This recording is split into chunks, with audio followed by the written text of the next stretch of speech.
Hello, everyone. Welcome back to another episode of AKP Sports Talk. As always, I'm Ari here with Korea. We were off yesterday. We still had plays on Twitter, though, so we'll get into a quick recap of yesterday.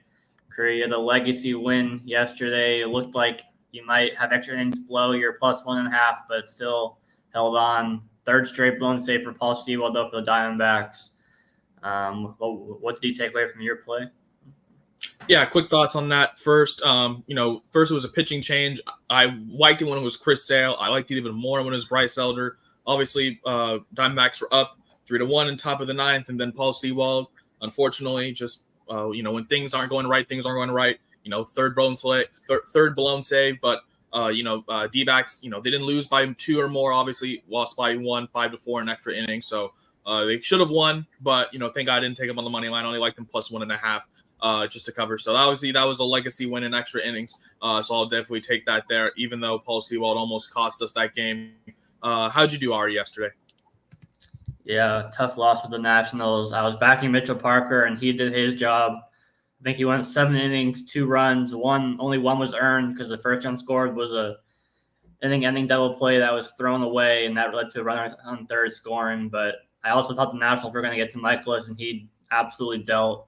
And then the Nationals bullpen came in late, and then just got out of hand at that point. But if they couldn't get to Michaelis, I didn't expect them to win, obviously. So tough loss, but look to bounce back today. Yeah, that was a weird game. I saw a lot of people backing Mitchell Parker at home. It was no offense from the Nationals. It was all Cardinals. Very kind of flip-flop game, obviously, kind of to wrap up that series. But obviously now today we're hopefully going to continue our winning ways. Obviously with me going 1-1 on the day with both of us. But I got 3 plays for you. I got to go soon, so I'm just giving you 3 quick plays. I'll give them three reasons why. First with the Rays here, we're getting them at plus money here. Ari, I know we talked about it last week. We're getting Ryan Pepio at home. With the Yankees team, just fade this Yankees team right now. They are so bad.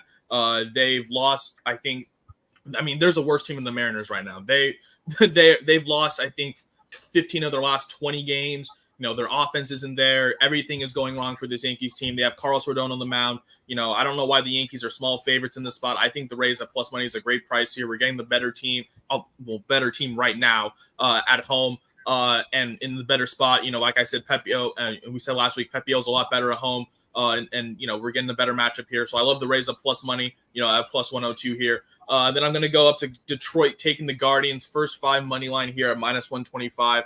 We're basically just fading Kenta Maeda. That's mostly the play here. Obviously, Kenta Maeda having a really, really rough season here, having rough splits against this Guardians team. And, the first 5 money, the full game money line was priced really high at 142. I just wanted to target Maeda here at through the first 5.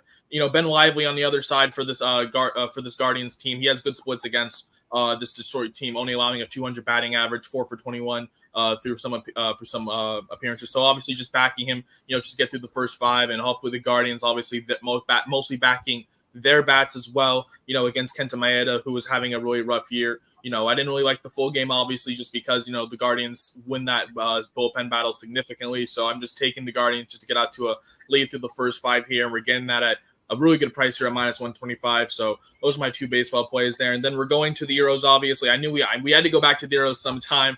We're going to go to the first semifinal today. We're going to take the draw. I know it's boring, but we're going to take the draw through the 90 at plus 170. I think you're getting a really good price for, it's going to be a very slow, methodical game. It's going to be what it was last week because, Spain, and they have that great attack. But the thing France really relies on right now is that back wall. It's Saliba kind of leading that charge with Theo Hernandez alongside. I know Conte has been really, really big for their defense as well, and that's kind of been the reason as to why they have been in this kind of spot. They haven't allowed goals.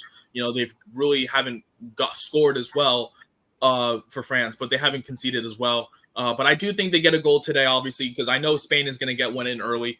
Spain has been such a heavy attacking team. They have such great passers and dribblers with Lamine Yamal, obviously the talented 16-year-old that everyone's talking about. Nico Williams on the left side as well. The talented 21-year-old who's been rumored to go to Barcelona.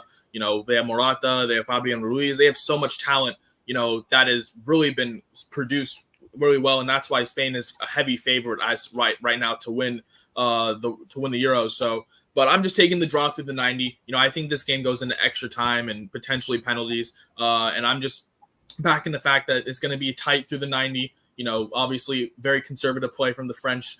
Just obviously more defensive, not trying to allow any goals there. And then if they do, obviously they're going to have Kylian Mbappe on the other side to lead that attack, potentially with Griezmann as well. So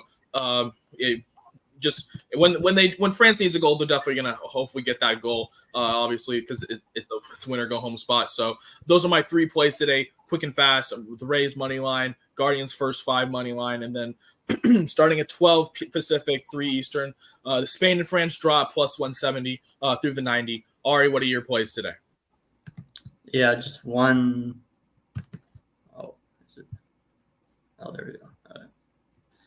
Just one quick play for me today. Mets Nationals first 5 under 4.5. This isn't a play I would usually take. It's kind of weird. Literally 5 days ago, we had the exact same pitching matchup: Jake Irvin, Jose Quintana. It was the July 4th morning game that was 0-0 through, I think, the 8th inning when Jesse Winker hit a pinch hit home run and Washington won 1-0. Usually I wouldn't take an under like this, when the same lineup's facing the same pitchers and, within a week.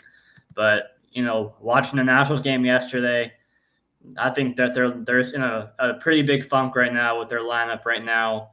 And then Jake Irvin's been one of the bigger surprises this year.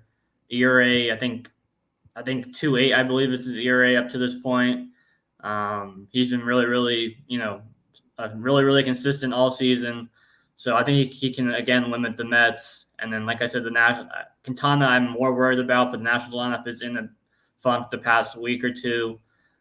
So usually the hitter has the upper end when you're facing the same starter twice literally in the same week. But with what we've seen from Jake Irvin this year, and then the way that I'm seeing the Nationals lineup right now, I think both starters can do well enough for this first 5 to go under once again. I do love that first 5 under 4.5. You mentioned we just got this matchup, on the 4th of July, and we talked about how it was such an early nerfy, and you took it, especially the first 5 under 4.5 because it was 0-0 until obviously Jesse Winker came in for that 8th inning pinch hit home run. You both talk about the Nationals offense right now, kind of in a funk. The Mets as well. Obviously they had that series where the day after they lost to the Nationals, that was the infamous 14-2 game where their bullpen just got absolutely shelled by Rowdy Tellez and the Pittsburgh Pirates. They did take 2, but their offense, didn't really produce as much as well. And, you mentioned Jake Irvin, big surprise this year for the Nationals, really consistent. Obviously, his last start against this Mets team, 8 innings, 8 Ks, very, I think his last 5 starts, in his last 3 starts, he's allowed 2 runs total and 23 Ks, at least gone 6 innings. So he's really in a good system mode right now. And then you mentioned, just the fact that, backing the Quintana and the fact that, this Nats lineup is also in a funk, after that embarrassing loss yesterday to how do you lose at home to Miles Michaelis, man? Miles Michaelis, really? But they couldn't get any offense going, obviously not scoring a single run. Their offense has definitely been in a funk recently. So just kind of backing, the same matchup that just happened 5 days ago on the 4th of July. Hopefully another 0-0 matchup. Obviously, that would be a very obviously sweat-free winner for you. That obviously for that first 5 under 4.5, I do have that play for you. Obviously, Ari's 1 play, my 3 plays, Spain, France draw earlier today in the Euros, and then later tonight with the Rays money line plus 102 and the Guardians first 5 money line at minus 125. Obviously, all these plays and this video down on our Twitter below, AKP Sports Talk. Give that a follow. We thank you guys so much for watching this episode and all our past episodes of AKP Sports Talk. That's Ari. I'm Kareem. We will be back tomorrow. Obviously, we got more Euros tomorrow, and we got more baseball. I know next week it's going to be a little tight because we only have the All-Star break, so we're going to be looking for some plays. But obviously, this week we're going to wrap it up with some baseball. Thank you guys so much for tuning in. Win some money, and we will see you tomorrow.